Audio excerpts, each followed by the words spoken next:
আমি একটা পার্টিতে যাচ্ছি, ফিরতে দেরি হবে। এই পূর্ণতা, হ্যালো স্যার, আমি পূর্ণতা। থ্যাংক ইউ সো মাচ, আপনি আপনার সুন্দর পার্টিতে আমাকে ইনভাইট করেছেন। I am really glad. আপনি কষ্ট করে আসছেন, আপনাকে অনেক ধন্যবাদ।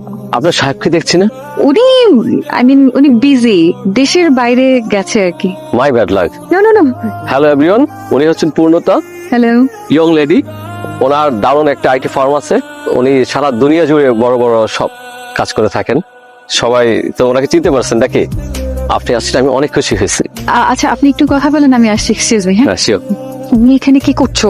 এমন, এটা আমার পার্টি, এখানে প্লিজ আমাকে তো করো না এদের মাঝখানে। আর কি পরে এসেছো, এই অবস্থায় এ ধরনের পার্টি? এটা দেখো আমার বিজনেসের জায়গা, সো প্লিজ তুমি এখন চলে যাও। তুমি আমাকে এদের সামনে ইনসাল্ট করো না, এখনই এখান থেকে চলে যাও প্লিজ। আমার কি সৌভাগ্য।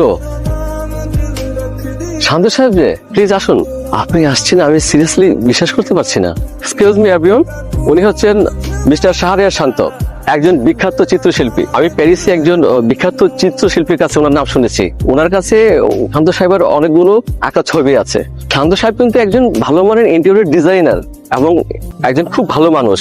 উনি অনেক বড় বড় প্রতিষ্ঠানের কাজ ছেড়ে দিয়েছে। যে জায়গায় দেখা যাচ্ছে অন্যান্য কোম্পানিগুলো হা করে তাকিয়ে থাকে ওই সমস্ত কোম্পানির কাজগুলো করার জন্য, আর উনি কিন্তু সব পার্টিতে যান না। আজকে ওনাকে পেয়ে আমি ভীষণ খুশি। আপনাকে ধন্যবাদ আবার, আপনি কষ্ট করে আমার পার্টিতে আসছেন।